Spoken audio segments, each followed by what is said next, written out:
Hey guys, Steve here. I want to take a second to talk today about Euro nymphing leaders. I know this is extensively covered out there from a variety of sources, but I want to talk about my favorite material, not just for building Euro leaders in general, but for building a micro-thin Euro nymphing leader. If you've been in the tightline space for a while, you've probably heard mention of the phrase thin to win. There's been a trend over the last couple of seasons going thinner and thinner with your tightline or Euro nymphing style leaders, all the way down to stuff that involves using Tippet with neon wax on it as your cider material.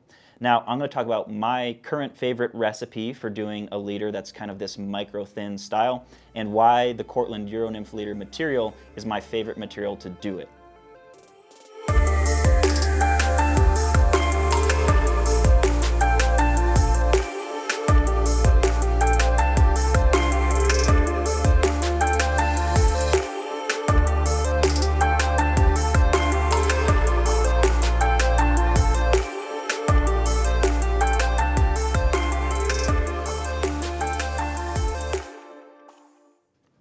So before I build this leader for you guys today, I want to take a second to talk about the material itself and why I like it so much. I've used a lot of different brands of products to make both the main body of the leader as well as the cider material, and this is by far my favorite that I have tried.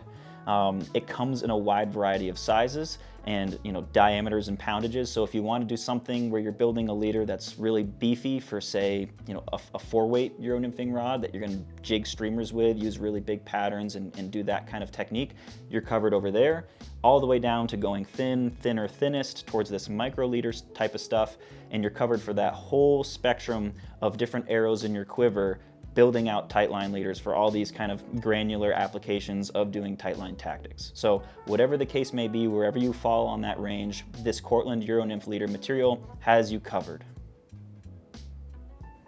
As far as the usability of this material, both when tying the leader and then using the leader out there on the water, I really like it because, in my opinion, it lives kind of between your Maxima Chameleon and your Sunset Amnesia. You have that low memory and pliability and suppleness of that Amnesia with the good turnover ability that you have with that Maxima Chameleon. But what I think is better than both of those materials, and why this really stands out to me, is it has good knotability. It connects nicely to the other respective diameters that you're going to be tapering through all the way down in that cider material. And for me, this really just simplifies the whole Euro Nymph leader building process. I think that there's quite a few recipes out there that might have you hunting around for, say, 5 or 6 different brands or materials just to build one leader. So for me, this is a 3-ingredient leader. Super simple. It just kind of cleans up the overall profile. There's less knots in it, and it functions really well. As for being a micro-thin leader, it still turns over decently. It has really good suppleness. It's going to protect my tippet. There's just less connections in there, so less potential points of failure. And despite it being thin, I'm still able to, do a little bit of light jig streamer, do a little bit of floating the cider, and fishing dry flies that way, as well as doing kind of that Euro dry dropper technique as well. So despite being kind of on that micro-thinned end of the spectrum, I still find it quite versatile by using this recipe with this material. The first and foremost benefit of a leader such as this is that you have increased sensitivity. Now, I'm sure that's pretty obvious to most folks. I think a lot of us got started in Euro nymphing because we were told that you can get better sensitivity and feedback from the flies by eliminating split shot and your indicator or suspension device, or bobber, if you will. And the reason that this is possible with a leader this thin is that the more you can reduce the mass of the leader, the more that the flies become the predominant factor of feedback that you're getting from the whole system. So the less mass that's occurring from the reel up to that first guide, that line sag, going through all the guides, out the rod tip and down to the water surface, the more you can reduce that, the more those flies become the predominant factor. Anything that happens to them is going to translate more effectively through that system to your hand and up to that hook set. So increased sensitivity. Another benefit of fishing this system is the ability to fish lighter flies. Now, don't get me wrong, there's a time and a place to fish really heavy, oversized beads, getting into plunge pools or really stiff current and things like that. But there's a whole host of other scenarios that it's really beneficial to be able to fish a lighter pattern, whether that's a smaller, more realistic profile, a physically smaller bead, or something like that. Now, I'm striving more and more to have a pattern that's as light as I can possibly get away with while still maintaining some level of contact. And the reason I want to do this is to allow two things to happen that I really want to happen in order to catch more fish in a river. Now, the first is I need it to be heavy enough to feel it in my hand to detect strikes, the bottom, the difference between the two, and set the hook. And I also want the flies to be light enough that they're subject to some level of drag, some level of movement, micro currents and things like that, the hydraulic subsurface. That's what the naturals are doing. You don't want your Euro pattern to be so damn heavy that it's moving through the current like a dead puppet, like a golf ball on the end of a string. You want there to be some level of that fly moving around, being subject to micro drag and things like that, so that it's more realistic. Don't get me wrong, you can fool a ton of fish with these big oversized beads that are so large and flashy, they look like Christmas ornaments going through the river. You can clean up some fish doing that, but you're gonna open up some more doors to catch other fish by having a smaller, lighter, more realistic pattern that allows you to slip in and out of contact throughout the drift. Enough to feel it, enough to get strikes and detect them and set the hook, and light enough to move like the naturals do. This micro thin Euro nymphing leader is going to allow you to do that. A limitation to Euro is how far away you can make effective drifts. With thicker, more all-purpose formulas, you're kind of limited to a rod length or 2 rod lengths away, sticking pretty close to underneath that rod tip while making repeated drifts in an area.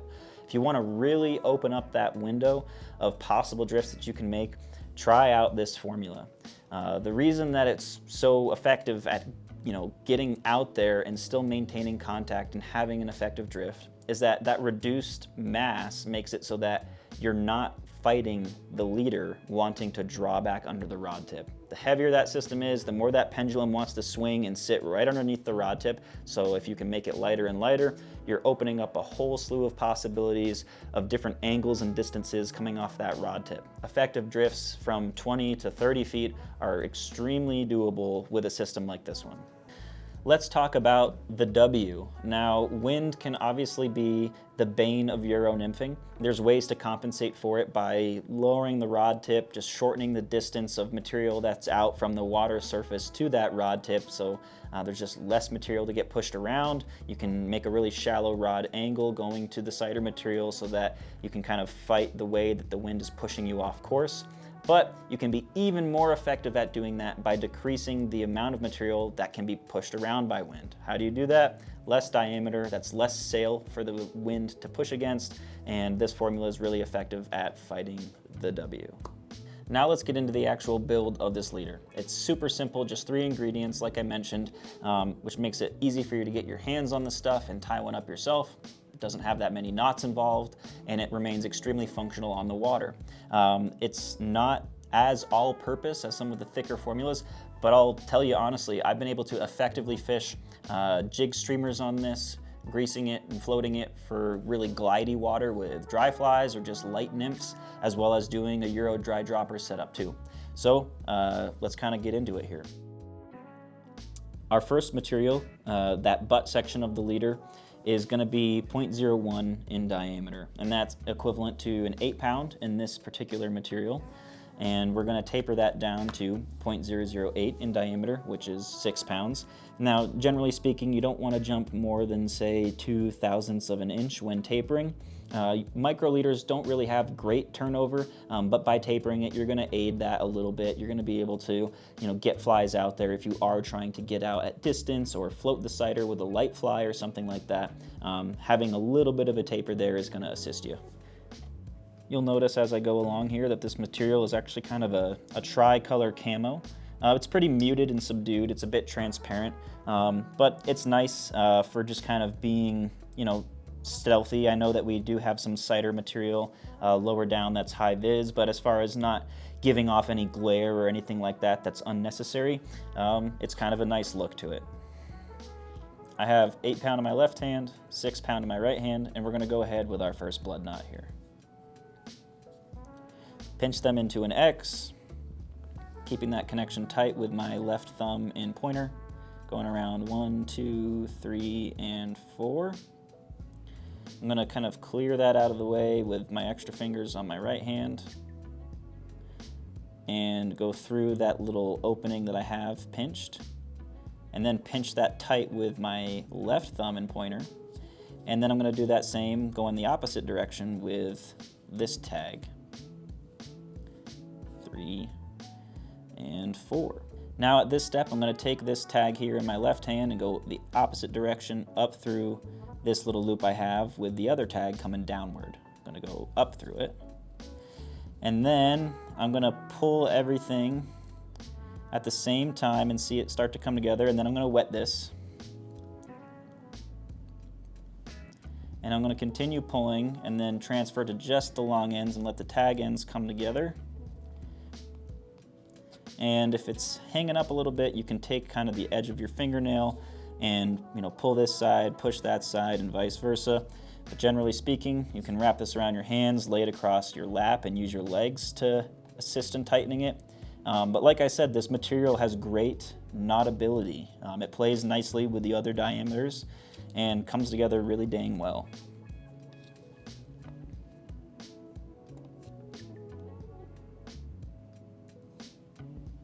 Going from the 8 pound to my 6 pound, I'm actually going to use the same length in the 6 that I did the 8.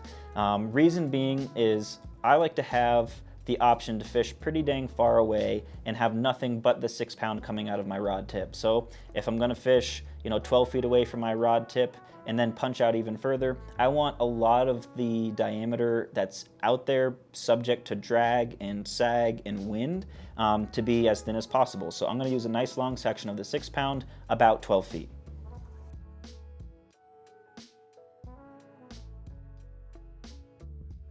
From our .008, we're going to our .007. This is a tricolor cider. This is by far my favorite cider that I've ever tried. I love having a little section of black in the cider. You can see it really pops and helps break up these neon colors. In the Northeast, where I'm originally from, bright greens and yellows are not all that helpful because it kind of matches the surrounding environment and a lot of the riparian zones that we have there where it's very lush and green. So having, say, this pink and a little bit of this black, and sometimes white even, can be a great color. So the black helps kind of break up these neons and get your eyes set on it when you're out there on the water.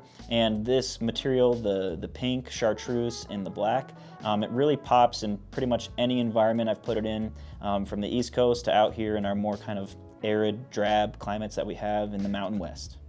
You can go a lot of different ways on this, but the length that I shoot for is about 57 inches. That seems like a random number, but all that means in this material is that I'm representing both colors twice. So I have pink and then green, and then pink and green again, with that little 2 or 3 inch section of black on either end. The reason that I like a cider section that's about this long is when it does get extremely windy, I like to reel up everything except for this cider material and only have this out of the rod tip to the water's surface. This is the thinnest material I have in my whole system, aside from Tippet, of course, and it's going to allow me to make more effective drifts when I need to have the smallest diameter possible so I don't get affected by the wind as bad. So that comes out to about 57 inches in here. Of course, this is going to shorten up once I do all my knots, but that's what I'm starting with. Last but not least, we're going to add a Tippet ring on this guy. So I have swivel in my left hand, cider in my right. I'm going to just do a clinch here, and I'm going to do a 6-turn clinch knot, and I'm not going to improve it. The improved clinch is actually not as strong as a regular clinch. So we're going to do a 6-turn, 3, 4, 5, 6, and feed that through the loop down there on the bottom.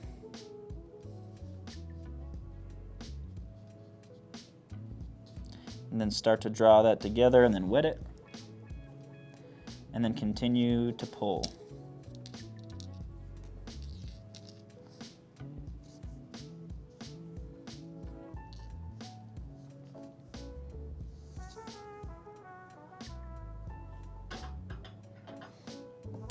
Now I can take this system off of the swivel.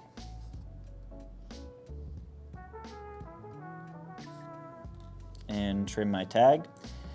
Another method to add a little bit of visibility is if you have this tag on there and say it was one of the high vis colors, you could actually trim it to about here and fish that, and you would be able to track that in the drift by having a little flag sticking out.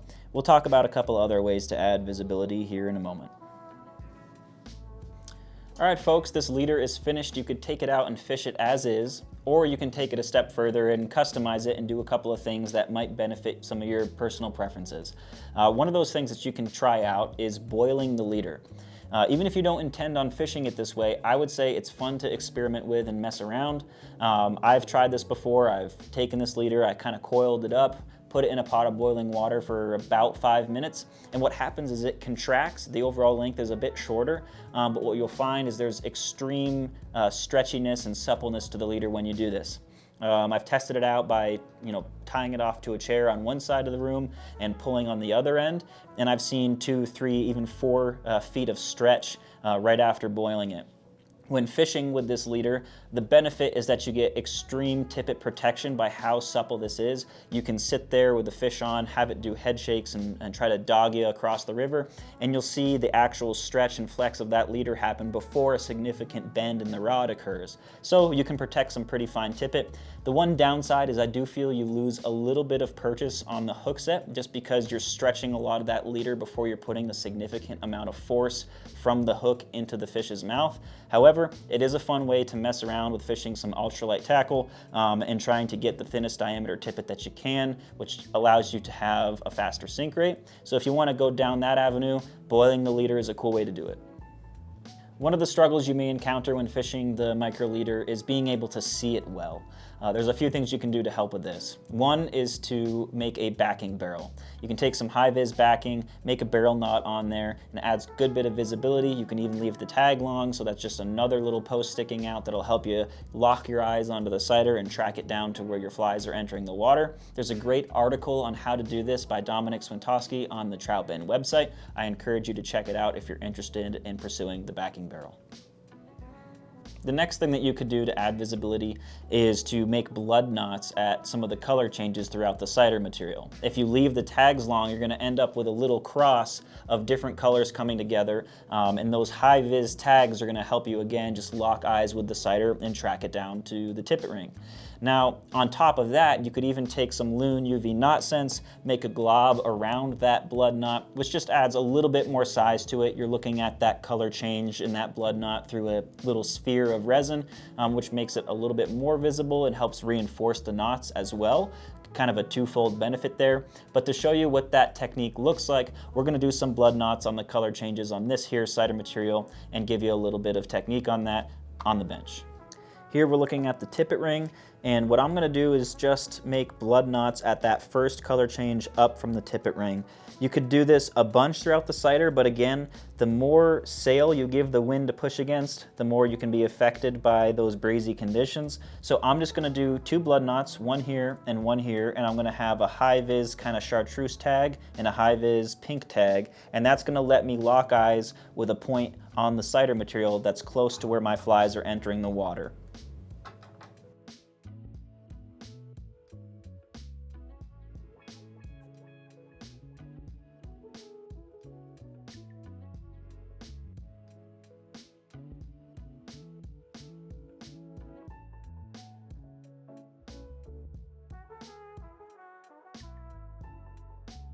Here's my first blood knot with a high vis tag sticking out. I'm going to do another one on this little section here, and that's just going to give me a nice little sight picture looking at this little window of all these color changes coming together, only about a foot away from my tippet ring.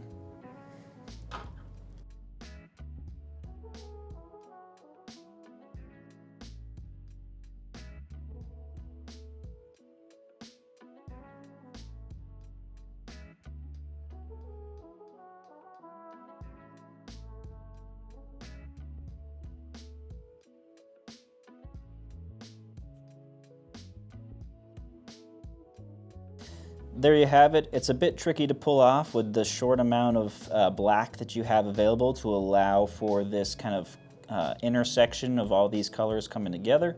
But when you do pull it off, it is really nice and helps you identify that cider out there on the water in a lot of different kind of color backdrops and water conditions.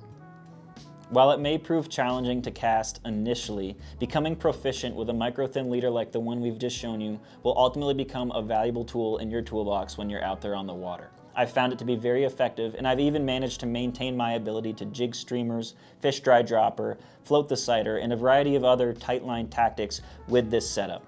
We're going to make sure that you have the materials and the formula for this leader listed in the description below. We're going to outline the recipe so that if you want to just skip to that part, you're able to go and follow along and tie one up for yourself. We hope that you give it a shot and let us know what you think.